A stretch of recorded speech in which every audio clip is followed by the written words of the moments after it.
are in listen-only mode. Hi, everybody. I apologize for the delay. We were having a little bit of some technical difficulties, so I appreciate everybody's patience. But welcome to part 3 of our live Q&A sessions that WordStream has been doing. Now that everything has kind of been changed with COVID-19, we created this session so that you guys could ask questions directly to our experts and kind of stay updated on all the changes that keep happening.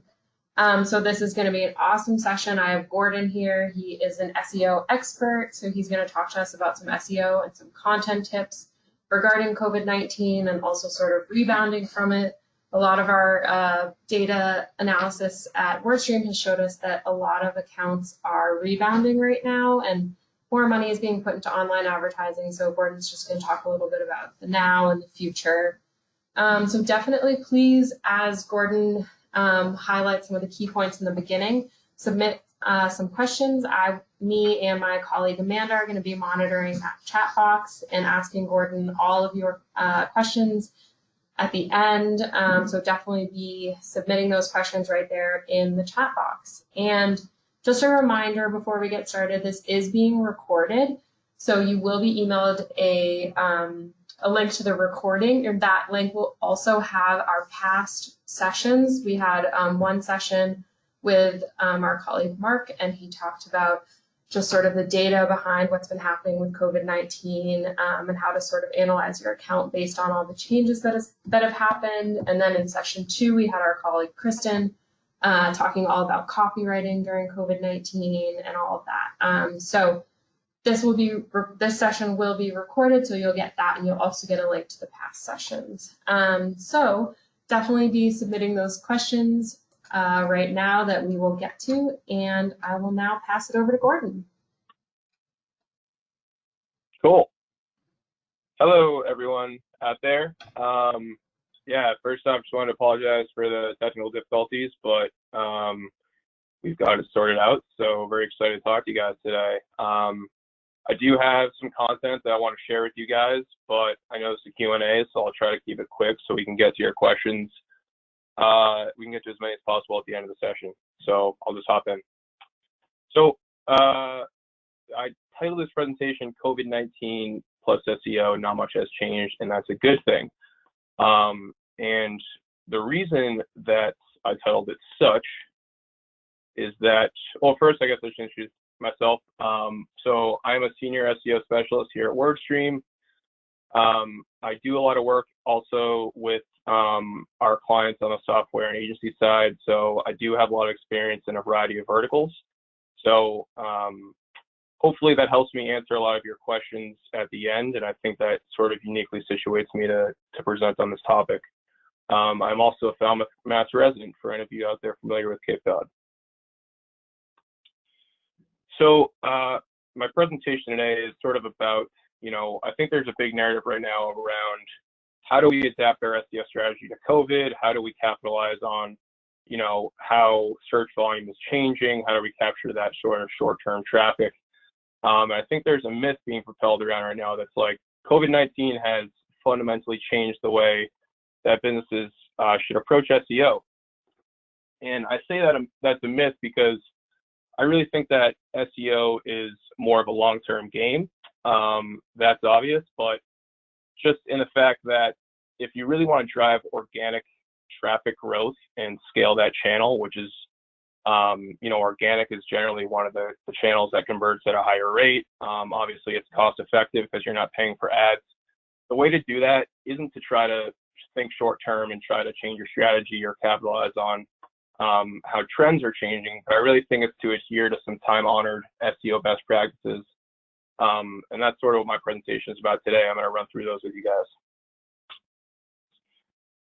So I did want to pull just some examples of how this narrative is being propelled right now, just so I can sort of address them. So a few quotes. One is, search behavior drastically changed as a result of the coronavirus, and it will continue to do so over the coming weeks and months.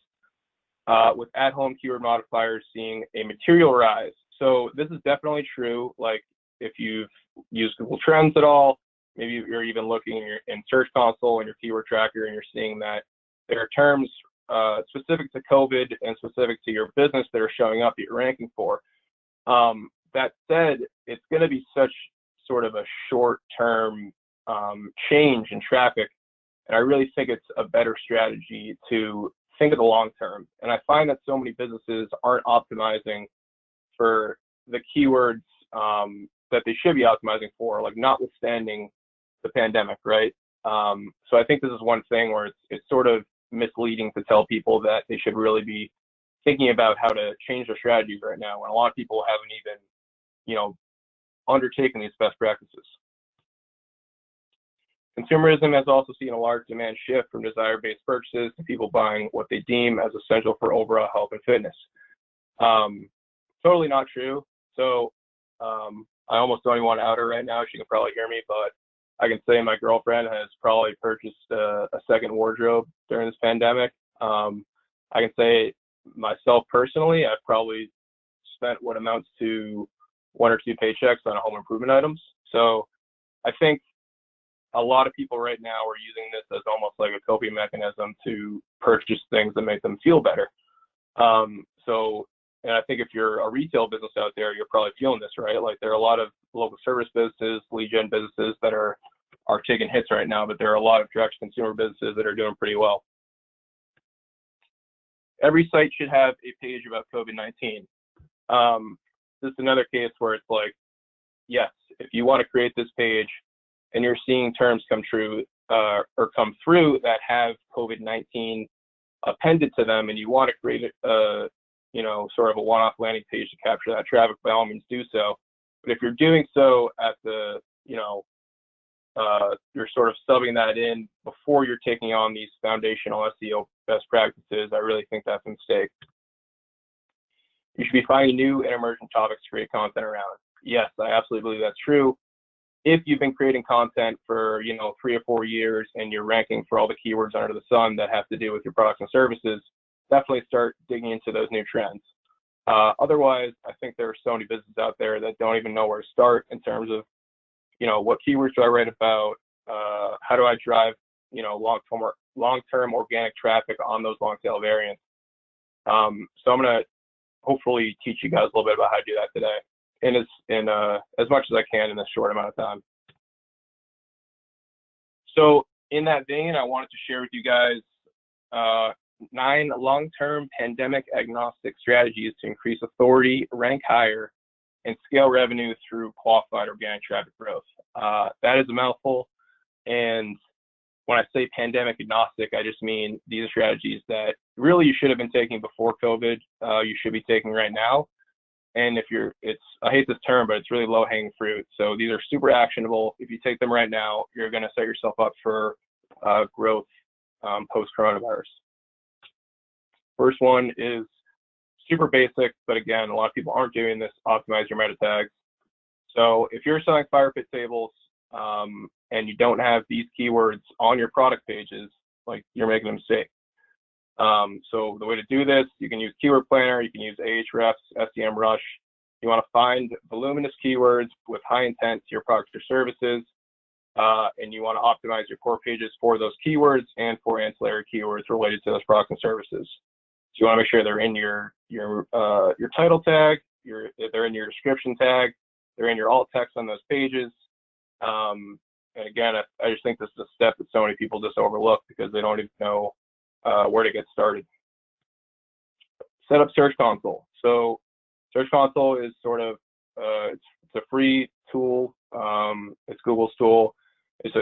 You can look at your backlinks. It's just a way of sort of understanding all of your SEO KPIs. It keeps them all in one place. Your impressions, your clicks, your CTR, your average position. And you really just want to go into Search Console. You claim your site. So for some people, this is going to mean uploading an HTML file to the back end of their site. For others, if you've already set up analytics, it's just like a one-click setup. From there, I generally sync to analytics just so I can see all of my organic signals in one place. And from there, you're going to want to submit your sitemap. So a sitemap is how Google reads and understands the pages that are on your site. If you don't know, most people's sitemaps already exist, and they're at So the example would be yoursite.com/sitemap.xml. You can go and check and see if it's there right now. If you're using Squarespace or Shopify or even BigCommerce, I think all those CMSs set up a sitemap by default, like out of the gate. If you're using WordPress, you're probably going to have to download Yoast as a plugin, and that'll create your sitemap. But from there, you're just taking that URL, you're plugging it into this field in the Search Console, and you're giving Google a way of understanding, all the pages that are on your site, so it can crawl the pages more efficiently, and then rank the pages that are actually important for your business. Open graph tags. So these are tags that allow you to share your social media or your pages on social media effectively. So it's the difference between basically just having a link in this Twitter field versus having an image, a title, a description, and a URL. It creates this really nice, clickable, shareable post. So what you want to do here is run a quick test, share some of your core pages on social media, see if they populate correctly.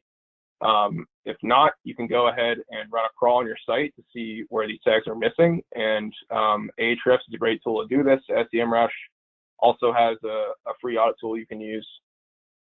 And generally, it'll tell you where on your site these are missing. And if they are missing, so again, this is where most CMSs like Shopify, Squarespace, this stuff comes just baked in, so you won't have to do anything. But there might be some jiggering you have to do on the back end to make sure that these are firing. Generally, you won't have to do any custom coding, but I would just try to do some research based on what content management system you're using to see if you have any of these OG tags missing to make sure that they're firing. Because social signals, it's not a one-to-one. Like a social link isn't obviously as valuable as an SEO link or any content link.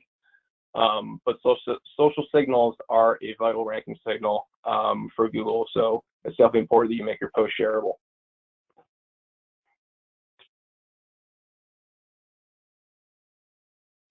Sorry, staying to sip my coffee there.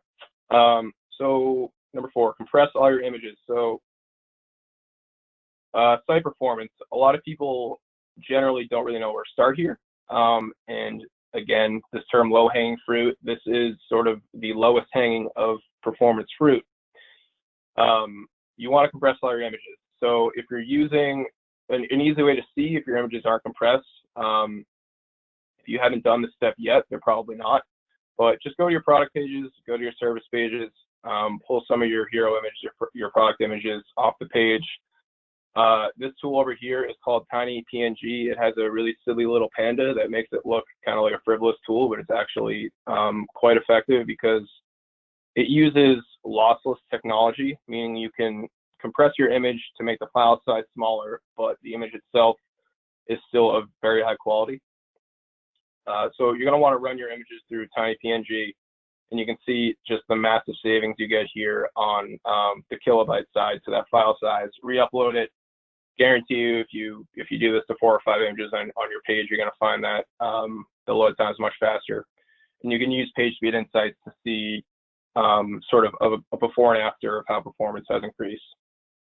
If you're using WordPress, you can use a plugin like Smush, which is pretty good.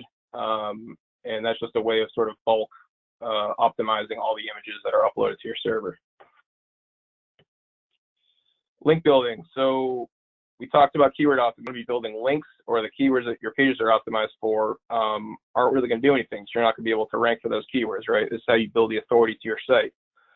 So again, this almost feels like a presentation for Ahrefs, but you're going to want to get, if you get a free trial of Ahrefs, I think SEMrush actually is a similar tool, but use their Content Explorer, and then you're going to search for your brand term in this field right here, where it says customer acquisition.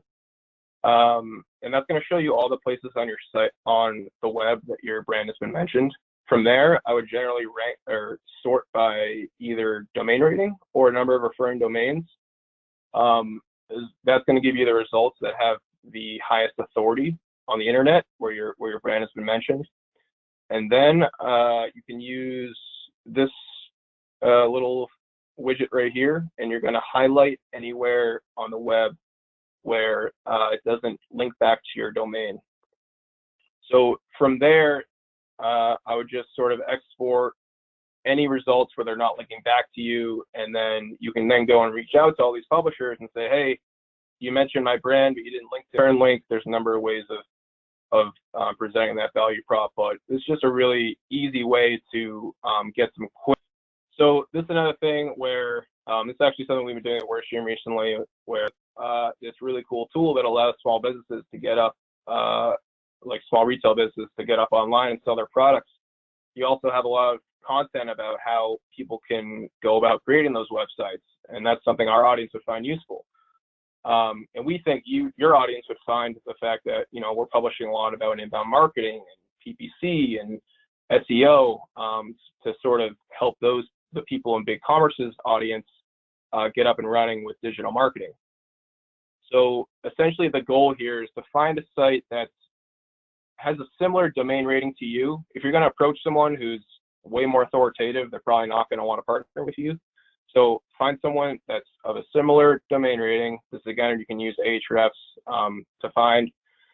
And from there, you're conducting what I would say is aggressive link sharing. So Google does have a stance on this. They say don't do anything excessive. To me, that's like if Google suddenly sees that your site has 50 links from another site and that site has 50 links from your site, they're probably going to penalize you, right? But if it's like 5 links at a time and they're valuable links, that's going to be a huge boost for your SEO. And if you can establish those partners early on, it's like you can do guest posting. It just opens up a whole host of interesting things you can do from an SEO standpoint. Another coffee sip. Beef up your product pages. So a lot of people have product pages, they have service pages. On those pages, it's like you're telling your prospects and your customers what you can do for them. If you've been lucky enough, or if you've been smart enough to optimize your meta tags, those pages might be ranking for those important queries for your business. But is there long form copy on that page? Probably not. A pretty elegant way to add some SEO copy on those pages without it looking like you have a massive CVS receipt at the bottom is to use this frequently asked questions solution. I think it's like pretty elegant. It's something we've done on our Growth Academy resource. And you can see we're optimizing this page for all of these queries that have search volume and has high intent to the resource. So marketing basics, digital marketing skills. And this is a way of sort of hiding all of this copy from the user, because this is truly SEO copy, right? This is for ranking. Like if someone were to unfold these tabs, they'd find it useful. But this is really so the search engine can say, oh, this is what this page is about. I'm going to have this query or this page rank for these queries. So that's what this does. And generally speaking, if the search engine is going to be able to read all this copy in the dropdown, you can use Search Console's inspection tool to make sure that it can read it. Don't have any sort of long form copy. It's not impossible, but it really does help a lot.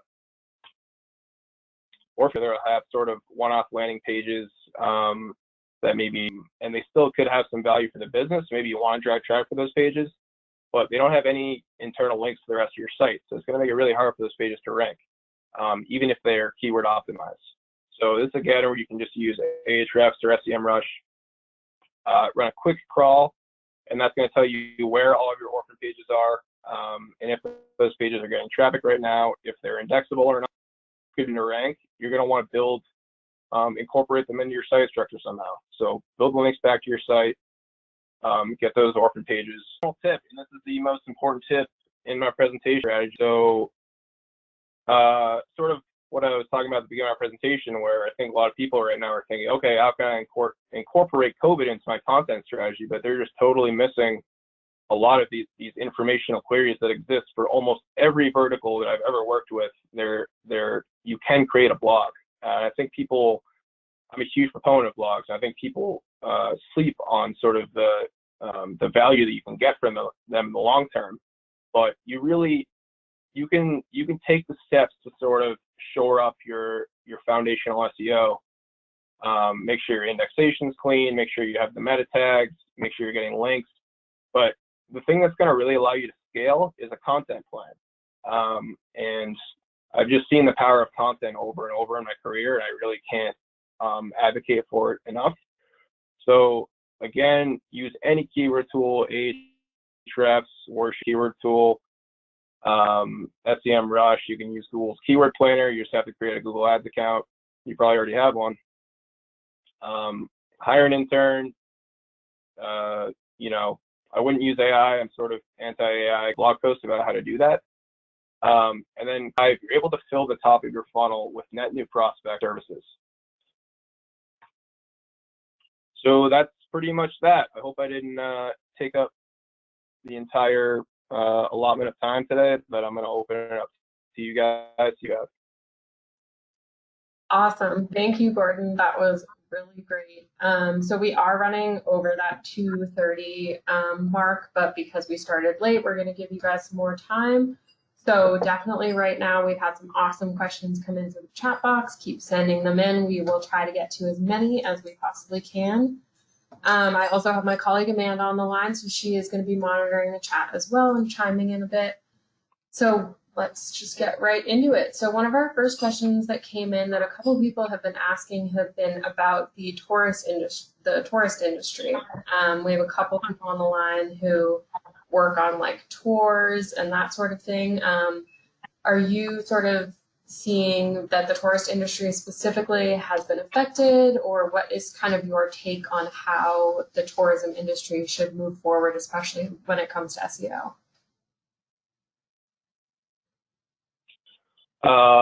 Yeah, it's definitely getting absolutely smoked. I think like the travel industry, tourism, flight, travel, I already said travel, but anything under that scope. I know a lot of people on the PPC side have had a lot of trouble generating traction, generating leads.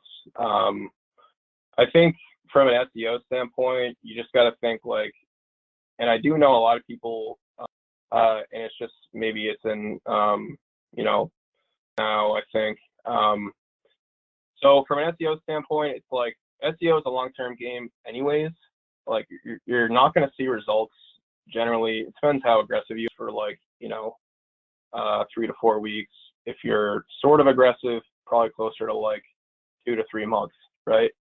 At that time, unless we have a second wave of this virus, which we probably will, but I almost think you can't even think of it like, how should I approach it in the scope of the pandemic? Because it's such a long-term game, SEO in general. And I think the demand for your product, or in this case, your service, is going to be there in the long term. So, from an SEO standpoint, shore up those foundational elements. I talk about some of them in my presentation. There's a million of them. But shore up those elements and then really go hard at the content. And I think that'll set you up for success. Yeah, this is Amanda too. I just wanted to add in content, or kind of re-emphasize the content portion, you know, writing blogs about different places to travel that accommodate your company. I know in terms of advertising, on the flip side, a lot of, you know, book now, travel later messaging and things of that nature have been really successful for some of our clients and other people. So just keeping that in mind, again, reiterating what Gordon said, SEO is a long tail game and it takes a lot of time for the website and Google and different things crawling to learn. So just always having that long-term game in the back of your mind and noting that while you should definitely address what's going on, that's not going to be forever. So making sure that you're filling the top of your sales funnel for when people are excited to travel again. Yeah, I totally agree. And you can reallocate some of that spend that you'd be putting, say if you're on pause with your advertising campaigns, or say you reduce your discretionary spend by like 50%, put that 50% towards creating some content, or towards I don't know, working on your SEO. But I think there's like, you can still, the demand is still there where you can get results for at least on the paid side with less spend. You just have to be a little bit careful about Maybe you're focusing on brand, or you're cutting out those keywords that are more for top of funnel or more for prospecting. But yeah, I totally agree, Amanda. I think there's a lot you can do, and I think the demand is still going to be there in the end. It's kind of still there right now. Yeah, absolutely. Thank you guys both so much. I definitely would reiterate what everybody has been saying. We definitely wanted to do this session about SEO just because it's so important right now, as a lot of people are pulling back on their spend and that sort of thing. SEO has never been more important. So definitely great advice. So Gordon, we have lots of people on the line who are wondering what content management system you would recommend for SEO. We've had that question come in a couple times. Yeah. It totally depends on your business model. Like if you're direct to consumer right now, I don't think you can really beat Shopify just from like a scalability standpoint. It's super easy to create new content. It's really easy there aren't a lot of holes. Like they create your sitemap from the start. They sort of keep SEO in mind from the jump. So I think Shopify is great if you're direct to consumer. I think BigCommerce is okay. I hate to say that because we're doing a link partnership with them. I think there's a lot of good things you can do with that tool. But you see just like the insane amount of traffic that Shopify has been getting lately, and I think it's for a reason, because that's sort of one of the better solutions for retailers right now. From a lead gen standpoint, if you're a service business, WordPress, I think, is a strong solution. And if you download anyone out there who's using WordPress right now, if you don't have Yoast on your site, download Yoast. It has all this stuff. So WordPress in itself doesn't come equipped with a sitemap. You can't edit your meta tags without downloading this plugin. But if you download Yoast, it takes care of all that for you. It creates your structured data, so like your reviews are coming up in the search results. It creates your open graph tags. You just have to do a little bit of finagling on the back end. But I think for service business, WordPress does make is a solid option. I don't know. I think it depends on just sort of how hands-on you're going to be. Like, I think they all have pros and cons, but you really can't go wrong if you're just, I think, paying attention to the details. Cool, and I'll just add in that we had some people asking for a list of these sources, Gordon, which would be great for you to just curate maybe after we end the session today, a couple of the tools you mentioned and what they're for, and we can send it off to the audience. Yeah, for sure. Yeah, absolutely. So sort of going off of what you were just saying about what systems to use, a couple people were also asking how often you should be monitoring your SEO performance. How often should you make optimizations? So just kind of going off of that, once you've got it all set up, how often should you really be playing around with this and monitoring things? All the time, honestly. It's like you're not going to be playing around with as much money, obviously, as you are on the paid side of things. So, like, you're not, for instance, going to be targeting a broad match keyword and suddenly losing like 10 grand overnight potentially based on search volume. But like, if you want to see results, I do think it's super important to monitor the stuff. It's less important as like a feedback loop where you're seeing, okay, I made X and Y. I implemented X and Y SEO action items. Is this going to have a negative impact or a positive impact? It's more just like you're pretty much just like banging away at this nail and hoping that at some point it's going to go into the wood. And if you have enough, if you take enough of those action items, it will have an impact. One thing I'd recommend is to get set up on Search Console. Filter Search Console into Data Studio. I think it's a pretty easy, an easy solution. Like that way you don't really have to go digging into Search Console or GA. You can go right in Data Studio and see like, okay, these are the queries I'm ranking for this week compared to last week. This is how many clicks, how many impressions I'm driving. I find that a lot of people find it just sort of have that in advance. But I think it's important to always be looking at performance. Yeah, absolutely. And, you know, Amanda, Gordon, and I team, but on different, I think all three of us could say that we are always implementing tests. We're always checking up on them and monitoring things. So definitely, you know, a good rule of thumb in all of marketing is kind of and testing anything you can. All right. So Data is key. Oh, sorry, Amanda. No, that's okay. I totally agree. Like, data is key. It helps you be smart and make better decisions, and it's the way to go. Yeah, absolutely. So we are coming up on the end, but I definitely want to get to any of the agencies that we might have on the line. If they're considering adding SEO to their list of services, what is kind of the best price you recommend? Would it be a flat fee, build hours, or kind of how would you recommend an agency would start implementing this? I feel like SEO for almost like a gateway, not to say gateway drug, but it's like a gateway service where you run an SEO audit and you say right now it's generally like a flat fee, just like a one-time charge. Out of the audit comes the action items, and generally you'll sort of scope out based on each item how many hours that will take, and then you just charge your hourly rate. If you want to go to a retainer model, you can say like your business is going to save X amount of dollars if you sign up for 20 hours a month, 40 hours a month. And in that period of time, we think we're going to bang out like this many action items. And then from there, I do think that I think for a lot of digital agencies, like development is you know how they make their money.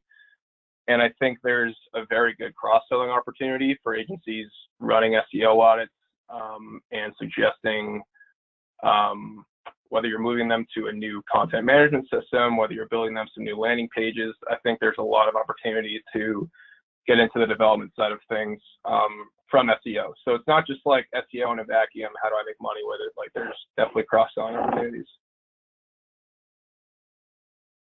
Yeah, absolutely. All right, so we are kind of running up against time. Again, I just want to apologize to everybody for starting a little bit late.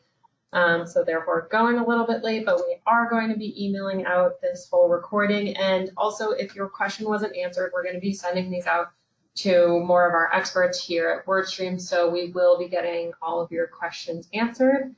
So definitely make sure that you tune in 2 weeks for session number 4 to kind of wrap up our live Q&A. But thank you guys so much for coming. And Gordon, thank you so much. This was so much awesome information. Thanks, guys. Anytime. All right. Thank you. We'll see everybody next time.